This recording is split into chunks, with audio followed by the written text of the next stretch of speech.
I hope it doesn't do it. Okay, cool. It is Tuesday. December 24th.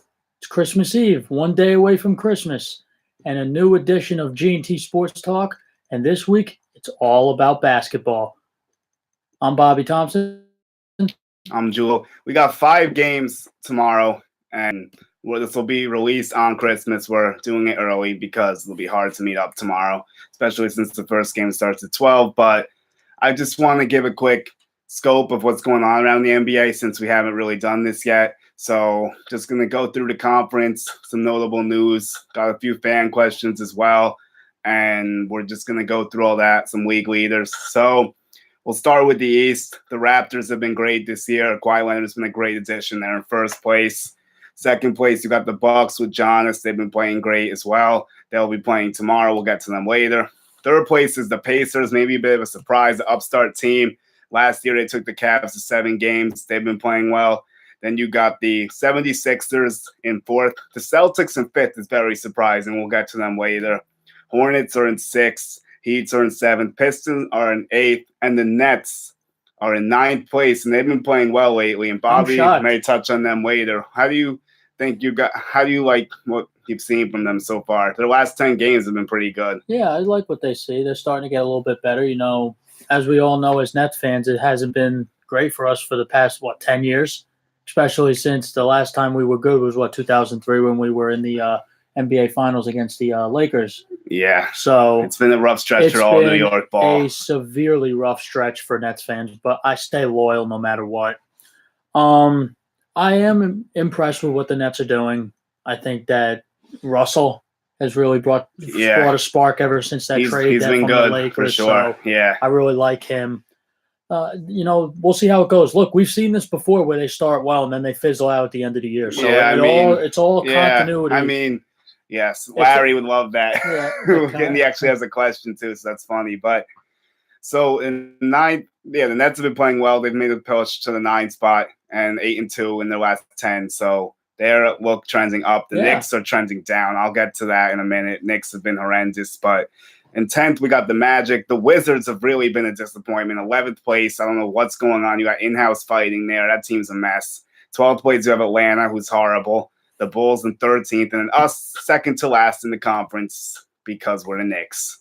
And in 15th, you got the Cleveland Cavaliers because they no longer have LeBron James, and that's what happens when he leaves. Well, 8-26. My God, the Knicks and the Cavaliers, two of the worst teams. And I see right here. Yeah, we're in that race for Zion, which we'll also talk about later as well. I see right here is that, division so far, you're 2-7. You're in the conference, you're 6-20. Oh, God. Yeah, the Knicks have been bad, man. Now, you're only averaging 108 points per game, which is actually pretty high up there for the conference. I mean, the Cavaliers are only scoring 102.8 per game, but their opponents, God. Yeah, it's a big difference. So I'll tell you, this is pretty lopsided. So right now, listen, this conference is so up and down. But I will say this: I think the Milwaukee Bucks are the sleeper. I think Giannis, when you gain 51 pounds of solid muscle, he's just a freak of nature. He's been playing great. He just seems to be getting better. I agree. He's quite frankly one of my favorite players in the NBA. I love this guy. I love his attitude. I love what he brings to the team. He's a team guy. He's dominant on the court. Yeah. You could play. It seems to me like you can't take him out of the game because when you do, who else do you got? Nobody. Yeah, there's nothing he doesn't do well. I've watched him a lot. He plays great defense. He passes, he rebounds, he scores. The only thing is his three-point shooting, but it doesn't really matter because he's that good. The guy gets inside the paint and it's a dunk. You better watch out below he's in there because he'll jam on you. But so we did the East. Now we look at the West standings for a quick second. Nuggets are in first, which is shocking to me. Probably you too. I think you're probably pretty surprised by that. They've been playing great ball though. Jokic is elite. Millsap's been playing better. I think he was banged up a little bit, but he's been helping them. And Gary Harris has been good. The Nuggets have a solid squad, and Jamal Murray, of course. Yeah. I will say this: the Nuggets really have been a surprise, and they're starting to look good. And they're 13-3 at home. 8-7 on the road. Division at 5-0. They're doing really They play well. great ball at home. They average something 100. about the Mile High Arena gets to the visitors. The Nuggets score in bunches when they're at home. They average 110 points a game. That's legitimate. So they're looking good. I will tell you this: I'm very disappointed with the with the Warriors, and you see with my Warriors jersey. Yeah, you got that Draymond going for that game tomorrow. I love me some Draymond. Yes, Green, the Warriors are in second, which is pretty surprising. I doubt it ends only up by a half a game. I though. mean, That's it. They're probably going to be first still. Let's be real here. I mean, they're right there.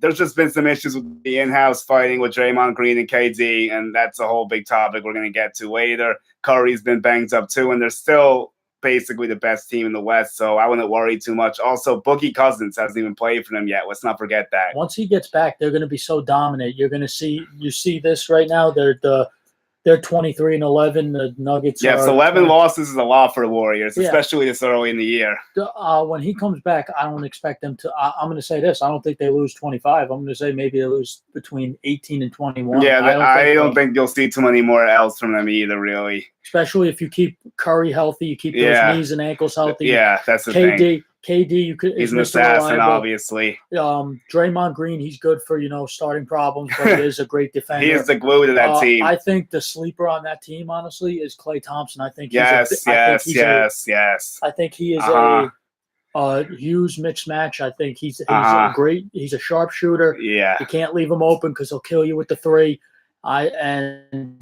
Honestly, you know what he's going to be this year. I don't know if they could retain him, maybe, but he'll be a top prize free agent. We'll talk about what they have going on. You have KD, it can be free. You have Thompson, Draymond Green, I believe next summer, not this one, could be a free agent. So there may be some turnover with the Dubs, but we'll get to them in a bit. So they're in second. OKC's in third. Westbrook and Paul George have been cooking. They've been playing great this year. Lakers with LeBron James looking improved at 4. They have struggled of late, though, losing a couple. They just lost to the Grizzlies, but they're still in 4th, which isn't bad for his first year, in my opinion. Then in 5th place, you got the Trailblazers. They play tomorrow as well. You got Dame Lillard, CJ McCollum walking it down like always for them.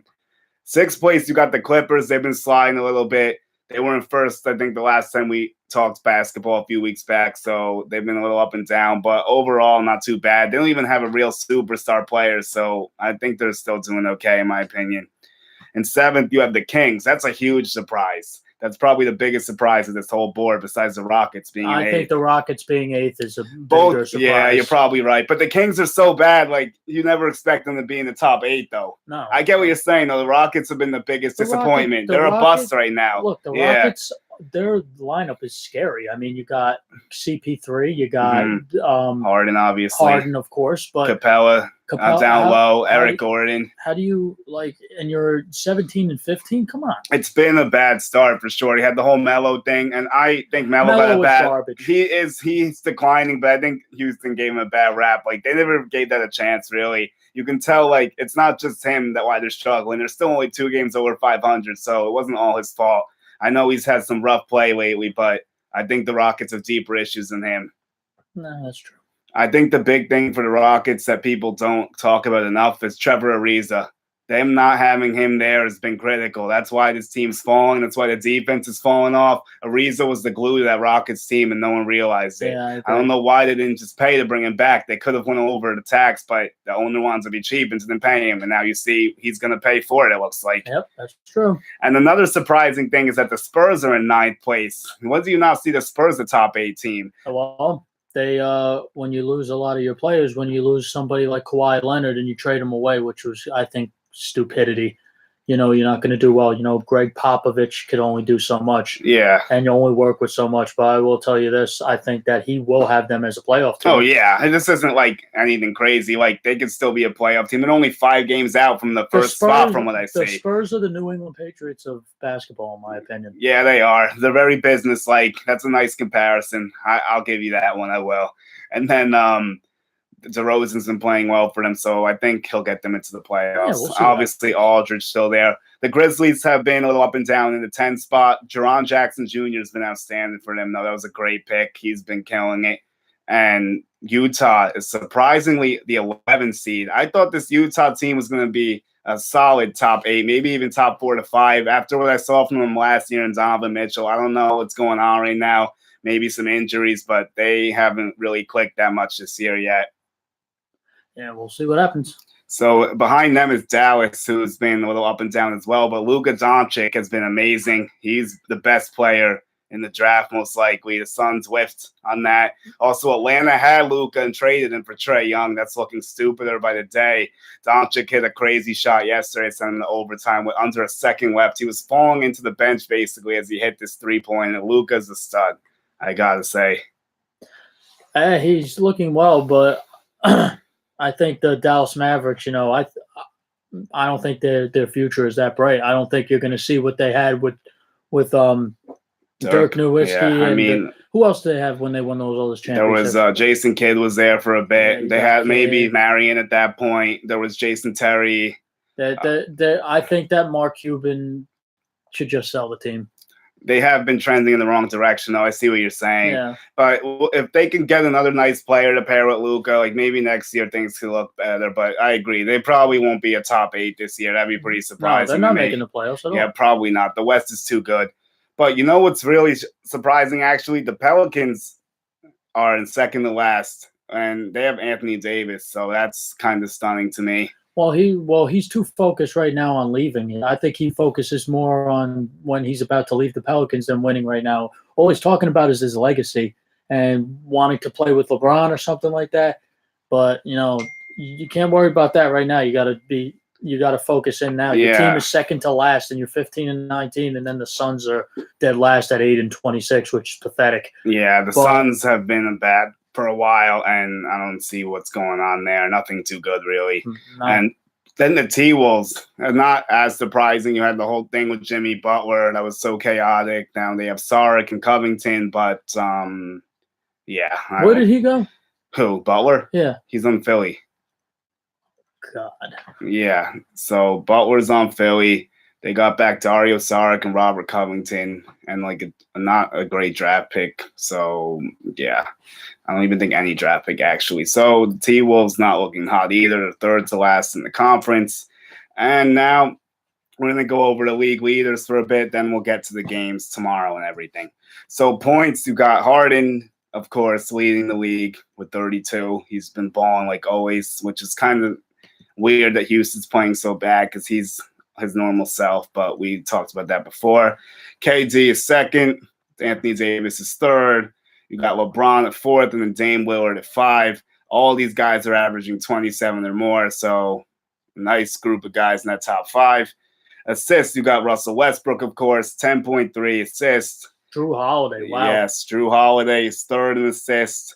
Kyrie Irving is Lowry, not Irving. Kyle Lowry is second with 9.8. John Wall is fourth with 8.7. And you got Harden again, who's fifth with 8.4. Then you go to the boards, and Andre Drummond is destroying the boards like he always does, 15.5. DeAndre Jordan destroying the boards as well, 14.3. Whiteside, Embiid, Giannis, 13, and 12.8. So basically all 13s there. And all those guys can board the ball well. They always do. And now we look at the other defensive metrics. We got blocks. Miles Turner's been a beast, almost 3. Anthony Davis, second, 2.7, close to 3. Whiteside and JaVale McGee, surprising, considering the minutes he plays, has 2.5, and he's fourth in the league. That's definitely a little surprising to me. And then Rudy Gobert's a great defender. That one doesn't surprise me at all. He has 2 blocks a game, and he's fifth. Then you got the steals. Russell Westbrook leading the charge with 2.6, and Robert Covington, who we just talked about. What were you going to say about Russ, my bad? I think he's always getting steals. Russell Westbrook is one of the best in the league. I love watching him play. I love what he brings to a team. And you see this on these lists. Assists. I think he's averaging another triple-double, actually. So, 20, 10, and 10 again. So this guy's too good. Yep. Durable. Yeah, he's out there for sure. Mm-hmm. And then you got James Harden and Paul George. George is third. So they got 2 guys stealing the ball at a high rate, which is good for that defense. Harden and then Chris Paul. And then I believe Jimmy Butler as well. All have 2.1 steals. So those guys are playing great ball like they always do. You see something on this list? What's up? LeBron James is only on one category, and what is it? Points. Points. He don't lead in assists because the guy's all about himself. I'm not a LeBron guy at all. Well, we'll get to that later, but I don't see Durant on here anywhere besides the points either. I don't think. Listen, man, you can't diss greatness with KD. I'm not dissing it, but I just think the Kings better. But we'll get there. Don't worry. So yeah. Let's see what. Now we'll go to Knicks and Bucks. So we went through the whole league and everything. The Knicks lost to the Hawks, and the Knicks have been playing horrible, horrible basketball of late. Although Kevin Knox is the one bright spot for this team. He's averaging 20 points over his last 7 games. So at least we didn't draft another bust like Neil Aquina. So I'm looking forward to seeing what Knox can do. He's been looking well. And we are 9-25. The Bucks are 22-10. We're second to worst in the conference, and they're second best. And they got Giannis, who we need to highlight, of course. Giannis is averaging 26, almost 13 boards, 6 assists, 1.2 steals, and 1.4 blocks. Hardaway leads the Knicks with 21 a game, but his shooting percentage is not good, 39%. Those numbers are very skewed. Cantor has 15 points and 11 boards, but again, his numbers are skewed. The defensive presence isn't there for him. The metrics when he's on the floor are horrible. The Knicks are always being outscored, it seems like. And Knox, like I talked about before, he's up to 11.6 on the year, has 4.1 boards and 1 assist overall. Not too bad for a 19-year-old just trying to figure it out. And he's starting to figure it out, which is making me happy because we need something to hang our hat on. So we have lost to the Cavs, the Hawks, and the Suns in this 10-game stretch we've been on. So these are horrible teams. They're in the tank race with us. The Bulls are also in that race. I would say one of those 5 have a great chance to get Zion or RJ Barrett or whoever else falls out past those. Obviously, I want the Knicks to get Zion. Brother, I'm actually going to ask what you would think since you watch Zion more than me or RJ Barrett. How do you think these dudes would impact the Knicks if they were to land to either of them? Oh, absolutely. I think anybody who gets Zion Williamson, you're getting a guy that's just a physical specimen, and I'm going to compare him to a guy. Go ahead. I think he's a much better Giannis, in my opinion. Interesting. Because Giannis, he's physical, he's strong, and that's what Zion is as well. But I think with Zion, he's much more better offensively. He could shoot the ball better. Zion's shooting is very underrated. People think he can't shoot, but that's not the case. I've watched a couple games, and I've seen him knock down those jumpers. I think he shoots decently. Is he the best shooter? No. He's not bad. He's not there to shoot the. No, that's not his thing. Obviously, if he has a shot, he'll take it. But he does it all for Duke. He's a very selfless guy. I like what I see. He's willing to work, and the Knicks need everything they can get. If they could get Zion, that's a good building block, especially to get somebody in free agency like Kevin Durant if they're going. Okay, yes, that you just led me into my next thing. Actually, we have a question about Kevin Durant. My man Larry asked me, why do people keep saying that the Knicks can get Durant? Okay, well, good news for Knicks fans and myself. A Bleacher Report, a nice little article came out today with Frank Isola and The Athletic saying that the Knicks are all in on their pursuits of Durant, and several league sources believe that Durant is eyeing the Knicks as well and that he can end up playing there. So that's music to my ears. Bobby, also, we just talked about Zion. How do you think that Durant would impact the Knicks? How could we Knicks fans dream of our landscape changing if we get Durant, in your opinion? Well, if you get Kevin Durant, you're getting arguably one of, if not the best basketball player in the NBA coming to the Knicks, and that's just a building block, like I said. And if you could get Zion as well, those two guys. If we get both of them, holy man, I'd be partying if we get both of them. And we get a healthy Porzingis, who I have some news on in a second, but go on. How do you think it'll impact us? Like I said, it'll impact you.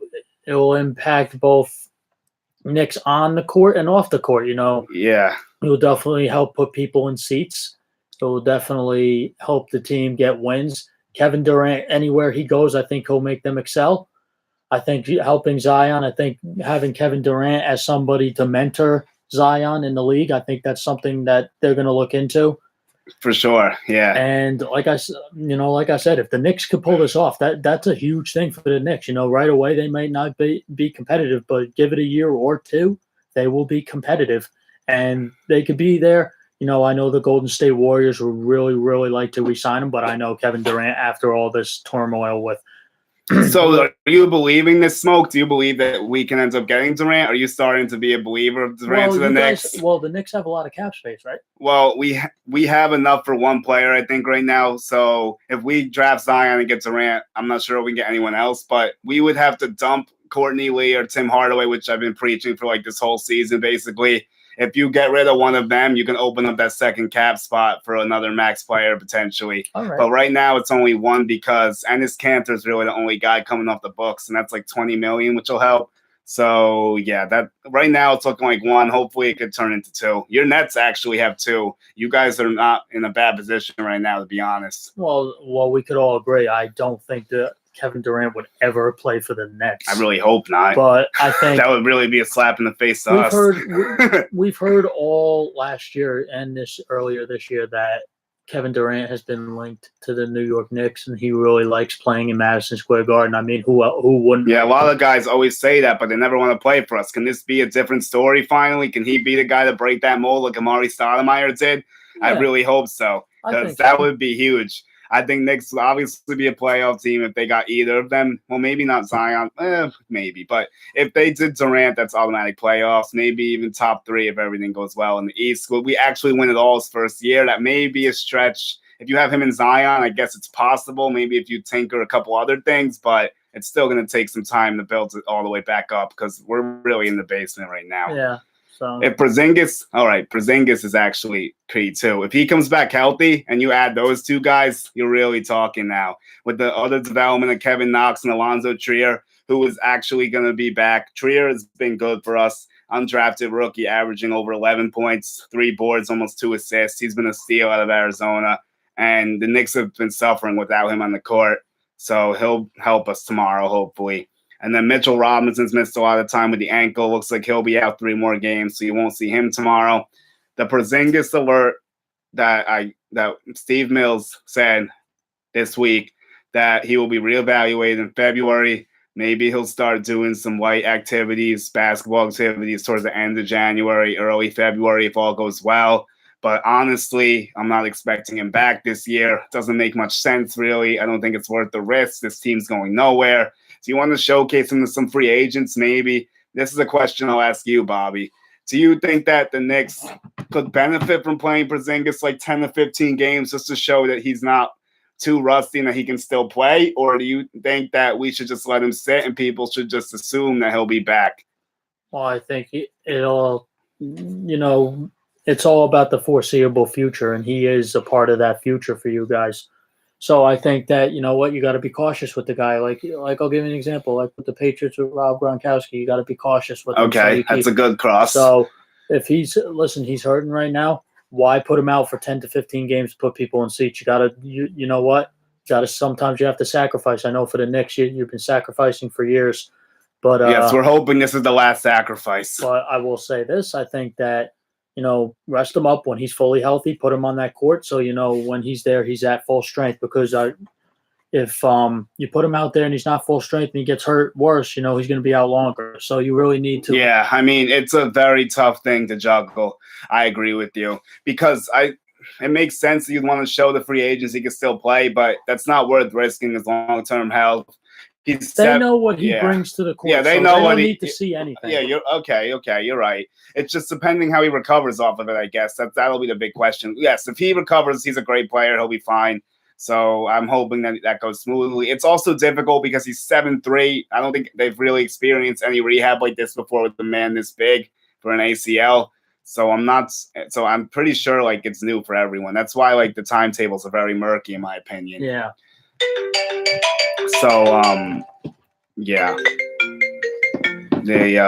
so let's get down to this game. It's a complete mismatch. We're gonna make our picks on this now. The Bucks have gotten good contributions from Middleton and Bledsoe as well. I want to say it's not just all about the Greek freak. Middleton's averaging 17.6, 5.9 boards, 4 assists. He's been playing well. Bledsoe has 16 points, 5.7 boards, and 4.3 assists, 1.3 steals. So those two have been helping Giannis out. But this is a Bucks day. The Knicks don't have any shot tomorrow, I don't think. Even though we beat them in overtime, I would not count on that again. I think it's a Bucks day. Yeah, I'm short and sweet, Bucks. Yeah, you don't really got to explain much about that. The next matchup is actually a little more interesting. We have the Thunder and the Rockets. The Thunder are third, like we said. Rockets are eighth. Thunder 21-11. Rockets 17-15. Rockets are home. They kind of need this game more. Thunder have been playing better. How do you see this one going? Well, I'm gonna go with the Thunder, mainly because I think that the Rockets have been struggling, and I think that Russell Westbrook and company and like Paul George are definitely going to help out big time. So I think that James Harden has his hands full. I think that Russell Westbrook is going to have a nice day on Christmas, have a Merry Christmas, and deliver a victory for the Thunder. Okay, so this is interesting here. This is a very evenly matched game, in my opinion, despite the records. Paul George is averaging 26 points, 8.2 boards, 4.5 assists, and 2.2 steals. He's been going off this year.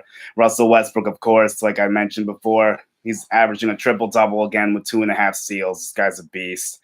Steven Adams has been holding it down with 16 and 10, playing solid. Dennis Schroeder's been a good pickup, also averaging 16. The Rockets' James Harden's been beasting like always with 32, 5.7 boards, 8.5 assists. With the steals I mentioned before, him and Chris Paul both over 2.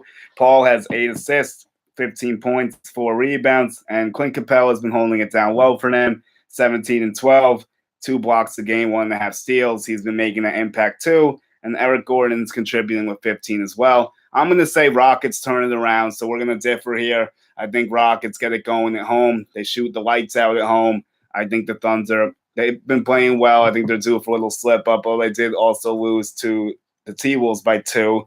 Wiggins at 30, George at 31. And, yeah, so I think it's a Rockets day. Yeah. I'm gonna still stick with the Thunder. I think that like I said, Russell Westbrook. Okay, that's a fair point. So the third game is the 76ers, the process, and the Celtics.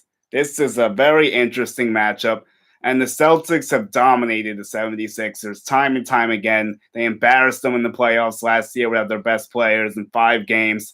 The Sixers have Jimmy Butler now. They're 4th in the conference. Celtics are 5th in the conference. Sixers 22 and 12. Celtics 19 and 13. And I'm going to take the process here. I'm a big Joel Embiid guy. Embiid has been killing it. He had 27 in his last game against the Raptors. They won by 25. And the Celtics beat up on the Hornets. Irving at 23, Walker at 21. And I look at the numbers for Embiid because I really like this player. I've been on the process for a while. I have his jersey in my house. I was on him before a lot of people were when he was still fighting through his injuries. I always thought he had great potential just to stay healthy. He's starting to fulfill that now. 26 points, 13 rebounds, 3.5 assists, 1.8 blocks. What does this man not do well? He shoots it well. He plays well down low. He plays good defense. What do you think about Embiid? He's a physical specimen. I like him a lot. Ever since he got into the league, he's done nothing but succeed. And he makes that team so much better, and a lot of people want to go there to play with him. Yeah, they seem to be attracting people that they weren't in the past. Like Jimmy Butler is very happy to be there. And since they've gotten Butler, 18.5 a game, 4.9 boards, and 3.1 assists, close to 2 steals I mentioned before. He's been playing well for them. I would expect him to even play better. He's still trying to learn the offense a little bit. Ben Simmons is averaging 16 points, 9 assists, and 9 boards, almost 8 assists, and 1.5 steals. What do you think about Simmons? I know he's a very interesting player. I feel like he's you either love him or you hate him. Like there's people that don't like him because he can't shoot, but then there's people that look at his all-around game and respect how he plays defense and handles the ball in transition. How do you feel? What's the ceiling for Ben Simmons in your opinion? I think that's a good question. I think right now he's very overhyped, in my opinion. So you're on the train that he's not that good. Then. I think he's decent. I don't think he's elite. I think he's decent. I think that playing with Embiid makes him better. Yeah. Okay. Like I'll give you an example. If he was on the Nets, I don't think he'd do anything by himself. Really. Interesting. Okay. But I think that he's too worried about one of the Kendall Jenners. That's all he's all focused about. So Kendall Jenner, Jesus. Yeah. So I will say this. He does have some potential, but obviously he's too hot. He's too inconsistent, and the sky is the limit for this kid. It's just about how he goes about it. Yeah, So, it's really just like if he can get a jump shot, he'll be a top 10 player, maybe even top 5. That's how good he could be. But if he doesn't get through that and he can't shoot it well, then he's just gonna be what you see now. Like he's a above average player, I guess not super elite. If you can't shoot it, I can't call you super elite, I guess. No. So also JJ's been playing well with 18, but I actually have another question about the Sixers. I think that you know what's going on with this. Markelle Fultz and the whole shoulder situation and then shooting issues and the yips at the free throw line. Now he's out again. J. Cole actually referenced him in one of his rap songs, said stay up. He thinks he's still got good game and he just got to trust and come out of it. So I'm sure he was happy to hear that. Absolutely. So you think that Fultz is redeemable? I guess that would be my question. Yeah, he is. You think Definitely, so? Yes. Could you see him fitting in better somewhere else? Maybe a change of scenery? Like maybe Philly's not the right spot for him. Yeah, you know what? I think he needs to change the scenery. Then I think you'll see him start playing a lot better and doing a lot better. Yeah, we'll see if they end up trading him. He was the first pick. And that's funny we actually bring this up because this is all tying in. Because the Sixers traded the pick with the Celtics, and the Celtics took Jason Tatum, and Tatum has been playing phenomenally better than Fultz, obviously, averaging close to 17. He's got 6.4 boards and almost 2 assists. Another Duke guy. How do you think your boy Tatum's looking in the green? Man, I love me some Tatum. Let me tell you. I know you like your Celtics too. Let me tell you something. I'm going to tell you today. I'm picking the Celtics all the way with this. And when we got I knew you would. We got my man Kyrie there, who's just dropping dimes every time. Yeah, Irvin's been balling. You got is Hayward. Yeah, Hayward he's trying to work his way back in. He's out there though. They're just going to get in the second half of the season. They're just going to get a lot better, and you're not going to want to play them in playoffs. Definitely not. But I will tell you this: the Celtics. I love me some Tatum. Anybody who will tell you this guy, when you love him on the court because he could fill in. When you saw what happened last year when they need somebody to fill in for Kyrie and all that, what did he do? He took them to the Eastern Conference Finals. So what I'm going to say is I think that the Celtics get this victory. You know, the Patriots wrapped up the AFC East for the 10th consecutive time. They're going to ride that high up in Boston, and they're going to win on Christmas. Not Boston, yeah. But honestly, it's not a good matchup for Philly, so we'll see. Hayward, like Bobby alluded to, he's only averaging 10.8 points, has 5.2 boards, 3.5 assists, so he's still trying to work his way back in. That's not his full potential, obviously. Irving has almost 23 game, 6.4 assists, and almost 5 boards with 1.7 steals. Irving's been playing great, like always, so we're split on those 2 games. Now we have this might be the biggest game of the whole day, actually, in my opinion. And Bobby might agree with me, too. This is the 4th game, and it's the Lakers visiting the Dubs. Like we said, the Dubs were 2nd. The Lakers are 4th in the conference. LeBron versus Curry 19 and 14 Lakers, 23 and 11 Warriors. And it looks like the Lakers won't have JaVale McGee or Tyson Chandler, so that rim protection is going to be a huge issue for the Lakers tomorrow. Yes, I will tell you this. Tomorrow on Christmas, the Warriors will reign supreme. They are going to show that they are better than the Lakers. I don't think they need to really prove much. I think that LeBron is going to have a nice day. I don't think that Lonzo Ball is really going to help out as well. But tomorrow, I think the big day is going to go to KD, because I'm going to tell you, and this is where I'm going to bring it in. I think KD is just as good as LeBron James, and he's proven it. I think he's more clutch than LeBron James is. I think he's a better passer than LeBron James. Listen, I'm not knocking LeBron James. We all know how good he is. He's the king, yada, yada, yada. I'm going to tell you this. KD is up there, too. Oh, yeah, and by the way, KD doesn't lose in the finals like LeBron does. Okay, let's go with this. I got to say. All right, what else do you have? I'll hear your closing part. So, listen, I think that LeBron is a physical specimen. He's so powerful, but I think, in my opinion, I think KD is a much better shooter. Okay. I think he is a better teammate. All right. I think that, in a way, when you need to make that shot, he will make it. Now, am I going to say LeBron can't do it? Of course he can. We've seen him do it. But when you see something, I feel like, KD, when he gets there, like he just makes the team a lot better. I know LeBron, but okay. people want to play with KD. I feel like people don't want to play LeBron. I'll give you an example. Kyrie Irving did not like playing with Okay, LeBron well, James. that's obviously true. I can't dispute that factor. It's very interesting you bring that up because the Lakers didn't get another player with LeBron James. So is there some truth to what you're saying? Do some people not want to share the spotlight with him? That's what seems like could be happening, maybe. He's all about himself. It's I'm telling you, KD, listen, I've seen where KD can be somewhat selfish, but look, KD, when he got to the Warriors, what did he do? He did what he had to do. He wanted to win a ring. He knew that if he went there, he was the guy who can stop LeBron. Oh yeah, have you noticed something? When they guard each other, KD guards him pretty well. Like they play each other extremely well when they go one-on-one. So I'm going to tell you, it's better than having Curry cover LeBron, where LeBron will just outman him, be more physical. Yeah, because that can't really work well, so, right? With KD is 6'10". Now, is KD strong? No, KD's arms are about as big as my pinky right now. But funny. I will say I'm a huge Kevin Durant guy. I've always have been. I think that ever since he got to the league, he's been nothing but amazing. I'm a KD guy. I'm going to always be a KD guy. LeBron, listen, I started not liking LeBron what did he do? When he said, I'm taking my talents to South Beach, he joined Miami Heat to be a super team. I feel like I didn't love that either. Honestly, but did you notice something? What's up? He wanted to win a ring. Yeah, he won his 3 rings, and he went back to Cleveland. And what did he do? Oh, he lost twice to the Warriors. And what did he say? What did he prove? Nothing. So what does he do? Oh, I'm going to go to the Lakers. So, and you think that he's going to this team is going to the finals? Because I don't. Okay, let's go. So here we go. I have the tail of the tape for LeBron James and KD. So Kevin Durant is 30 years old, and he's 2-1 in the NBA Finals. And LeBron James, 33 years old, he's 3-6 in the NBA Finals. He's lost a lot of finals, but he has made it there. So in the season, these guys have some similar numbers.